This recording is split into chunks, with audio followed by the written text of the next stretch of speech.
I told you I was a fox, but you didn't want to believe it. I told you I couldn't get caught, and you thought I was deceiving.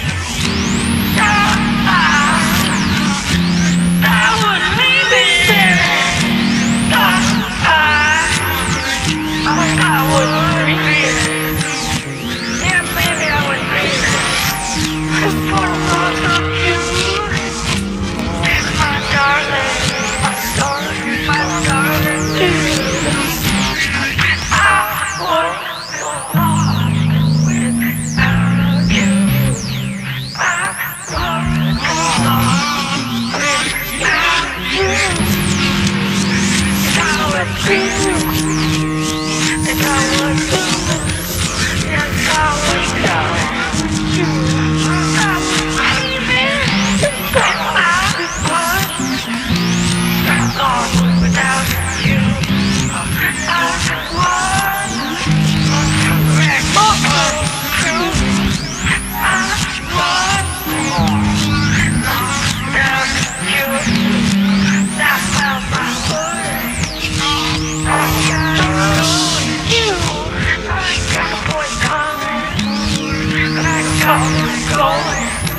I gotta miss my lady. I got my clean machine. She's not what am I telling you? Oh, she's my personal queen. She's my queen. Yeah! I gotta miss my lady. She's my personal bitch. Josephine. I'm going to come on. I'm going to go. I was thinking. Don't know I'm going to show you.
You don't want to if you want to. Girl, you want to.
Don't you wanna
Phantom Electric Ghost, and this is our continuing series of song deconstructions. We like to talk about music in the way that we do it.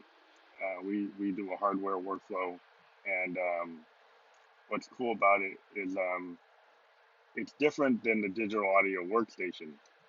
When you record with a digital audio workstation, you are using like your Mac or your PC, and you don't have to have like a real piano or guitar or bass or drum. And a lot of people maybe don't have the rehearsal space to do that. But since I do have my own home recording studio, I've been using the direct instruments tied to sequencers and digital tape machines. And I'm Phantom Electric Ghost, or PEG, and I create music in this way with analog and digital synths. My current setup is to use a Zoom R24, and I also use an MX1 performance mixer. I use the MX1 performance mixer to get stereo signals out of mono instruments and send that to my Zoom. I'm able to use a Eurorack I just got, an Arturia 6U, which I have a Make Noise math module, Make Noise morphogene. I have a Pittsburgh modular 2x4 mixer, and I also have Moog DFAM and Mother 32 loaded into this 6U. I also have an Arturia Micro Mini Brute 2S, and I use the 2S to route all the signals from the Eurorack to the Arturia, and then the Arturia, I send out a signal to the MX1, and then the MX1 goes to the Zoom. On top of that, I have a JDXI, which I use with the Arturia BeatStep Pro for drumming and other sequencing. I have a Roland System 1M, which is a really awesome semi-analog analog modeling behavior synth. And on top of that, I have a Juno GI, which I use for my guitar and a lot of other tones. I've got like 1,300 tones on that. On top of that, I also have a VTO3, and I have studio electronics microphone. And so I use all these devices to pretty much create the sound that is a PEG or Phantom Electric Ghost. Now, what I typically do sometimes is I have a roll and go mixer, and I use my iPhone 7 Plus, and I go and I do a live show on Facebook Live. I record it into my Zoom R24, and I also record it on Facebook. Sometimes I take the Facebook audio and then remix it, but this time what I did is I took the R24 live recording, and I went through it after I did this new performance of the song Analog Grrrl in Ecstasy, Ball Wall Sex Dress. And this song is it was a jam that I did for like 25 minutes. And then I started to look at it and pick out the parts that I liked to separate. So this Analog Grrrl Sex Dress Ball Wall is a 12-minute snip of a 25-minute show. That I went back and I overdubbed additional music on top of it to give it like a little bit tighter feel. I remixed it on the Zoom R24 using a mastering profile. Then I put it through Landar as well to tighten it up, make it have a louder signal. It's going to be published on Spotify and iTunes and Tidal and all the other places. And I'm just talking about it just because it's this is kind of my process. That there's some of my songs that I don't do this way. I kind of do a traditional track by track way. But sometimes I want to get inspired by doing a live performance. I like the live feel of the recording, and then doing the overdubs on top of it is kind of interesting. Also, what was going on in this song is I used the morphogene. I used an old track called LFO Fox that I did back in 2017. So I took the LFO Fox into the morphogene, and then I used a lot of the morphogene capabilities to take a sample. In this case, it was like a 3-minute sample of the LFO Fox song. And I used that as the basis of the drums on this song. So it's a sample of the LFO Fox song. And then I run it at different speeds for different parts of the song. And so there's probably 3 different places in the song where I changed the timing of that sample. And what's cool about the morphogene, it will just keep on looping, but then you can change like the speed of it, or by altering it, and you can kind of play the filter, and this one I didn't really play the filter. I altered the time kind of mode on it, and then on top of that, I was using my math module, and I have some sonic goodness coming from the Arturia, uh, using looping capability of the Arturia mic Mini Brew 2S, and ride it through a math module. I've got a Moog Mother 32 doing a little bit of added like tone to my guitar. So what I do sometimes is I take my Moog Mother 32 and I route it through MIDI into the Juno GI, and then I have it like bring in a analog signal on top of the digital signal in the Roland.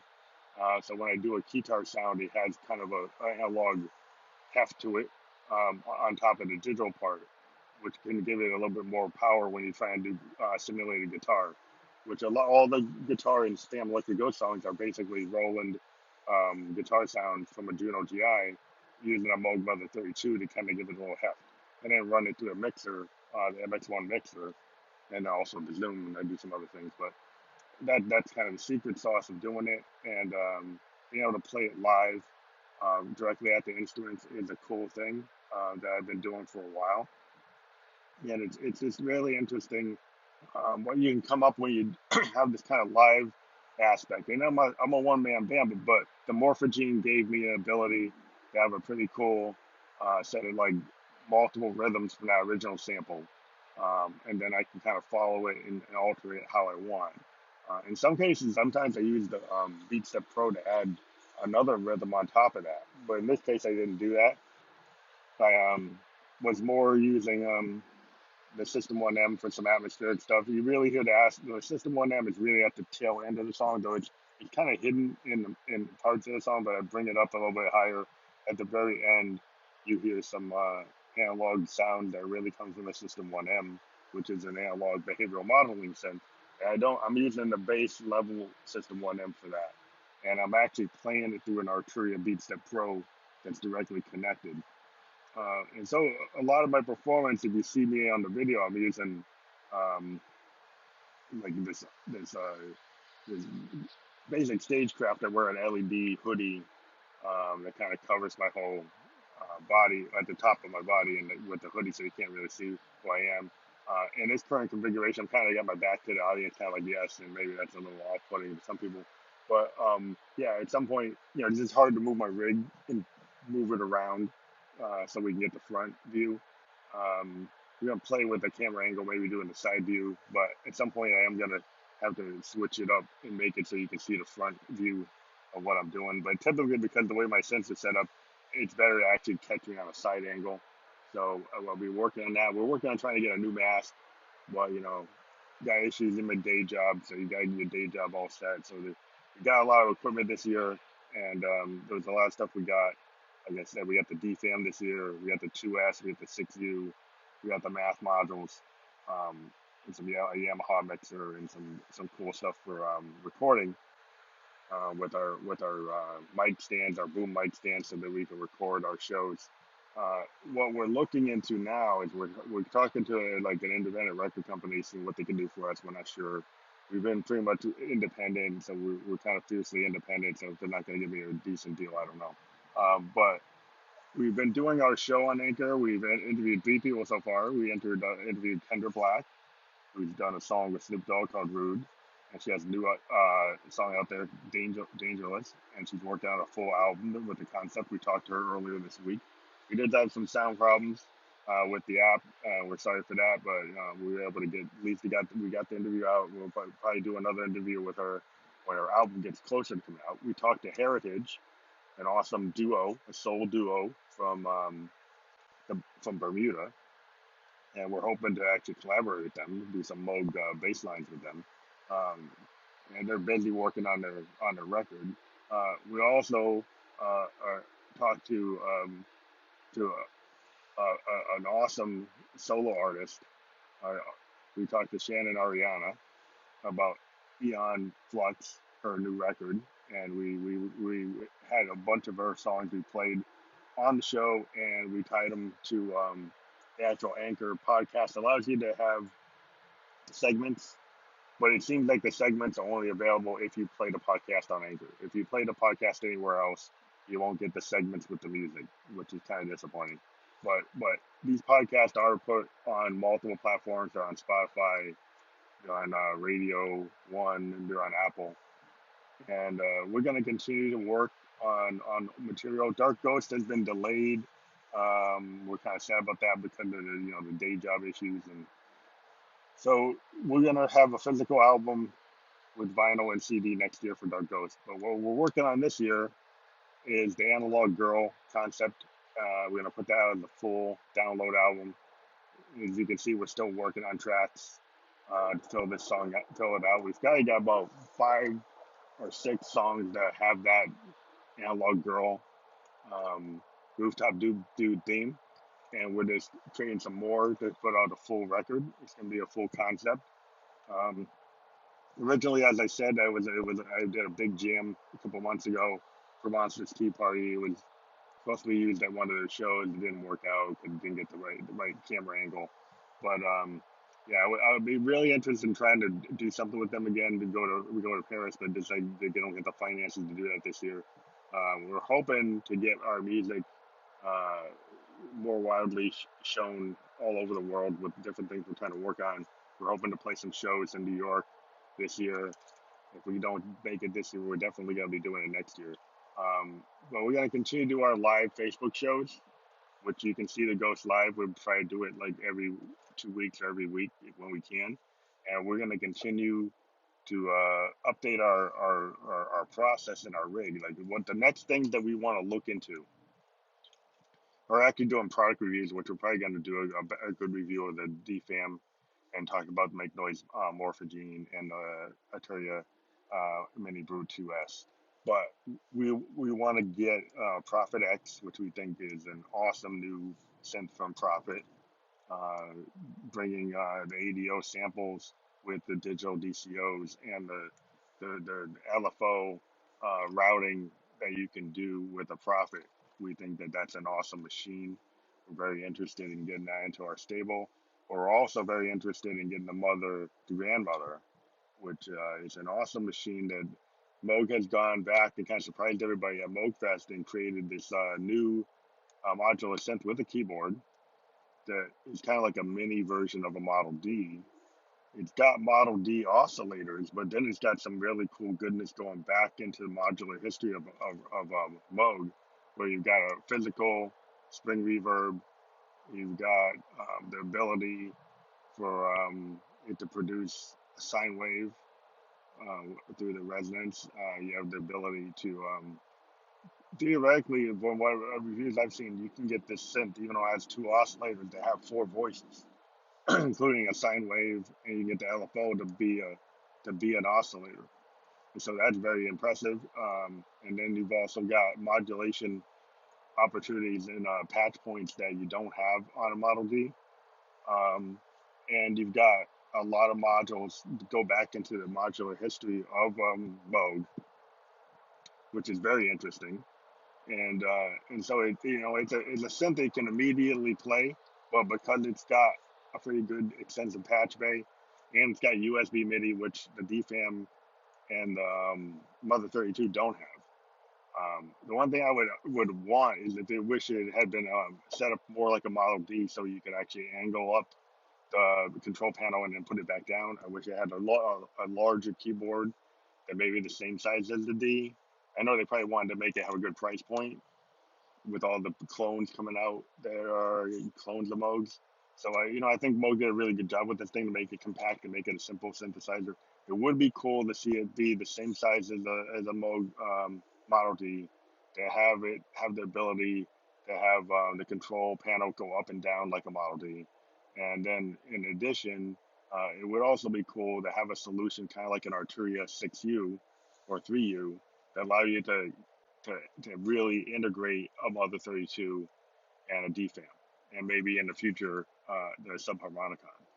And the subharmonicon is a very interesting machine. I'm very interested in seeing if that gets into production. It seems like the only modular synth that they didn't take and put in production was the brother from another mother, the B fam. So we got the drummer from another mother. We didn't know if we were going to get that, but we didn't get the brother from another mother, which I wonder if Moog is ever going to give us that. So that was really the most unique mother concept that they've done at the Moog Fest that hasn't actually reached the public. But the new Subharmonicon, which is a very interesting machine that takes square waves and then runs it through all kinds of different modulation. And even though it only has like a 4-step sequencer, because of the modulation discussions you can see on the net from other people, uh, it is very significant in terms of each time this thing goes through a sequence, it can be a variable sequence capability that makes it have seem like there's a lot more going on in 4 steps. At the end of the day, high level, that's kind of what the overall description is. And then the ability to do a lot of the subharmonics with this thing to control that on a square wave and produce really interesting sonic soundscapes is a very cool thing. And since we're called Expansive Sound Experiments is the name of our indie label. We're very interested in machines that take things forward. So we think the subharmonicon is probably even taking it more forward than the grandmother. The grandmother is cool and it takes a lot of things from the past, including the sine waves. I mean, if you look at Moogs, you don't see a sine wave coming out of a Moog unless you go back to like the early modular systems. I think in the early modular systems, like this the original modular system one, I think had the ability to do a sine wave. I think the 33 and the 55 could do it, but I don't think you see that on a D Model D. I don't even think it's on a Voyager. I don't think it's on. I don't think you get it on a sub 37 either. So that it's cool that Moog tends to make instruments that are worth getting. There's a reason to get a subsequent 37. There's a reason to get a Mother 32 or a DFAM. They all seem to have character that they're not repeating themselves in some ways. And so yeah, it's very cool to take these actual gadgets and hardware synths and use them in my music compared to taking soft synths, which I understand people use soft synths because they give you the ability to have like everything. So you can get a Jupiter 8, you could go get a you can go get a Theremin, you can get anything you want on a plug-in, and it's more efficient than having a bunch of synths sitting in your room. However, when you have these hardware synths and you use them um, in a very creative way, I think they give you a sonic uh, tool set that even if you don't have all the plugins, having these synths, especially the analog synths, it gives you something new every day, and you can experiment with them at such a level that I don't actually have to have a lot of plugins. These synths themselves give you the ability to have such a great palette of material that's what you get from them. And if you think about, you pay for a Mac and you pay for the plugins, you're probably going to end up spending a lot of money. Or maybe it's a question of space. But yeah, the hardware sense, I think, just a personal preference if you have you touch a Moog Model D or a Prophet X or even like a Mother 32 or a DFAM, there's the physical dials and controls allow you to really connect to your instrument as a musician. And maybe not as more of a producer or a programmer, but more like a musician that you can take these inputs and control mechanism and play them with the musician's intention. And I think is worth a lot. It's more than just a USB keyboard or alternate input device. That's a control schema of a Moog or a Prophet or an Arturia or a make noise math module. This being able to use those dials and play the filter or play the envelope and physically, do that work at that machine and use the controlled voltage to change the character of the tones.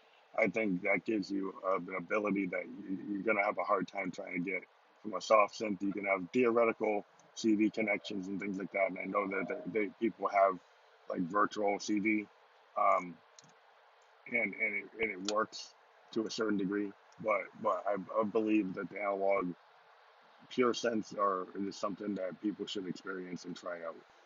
But this is it for today. Uh, please favor me if you like the show.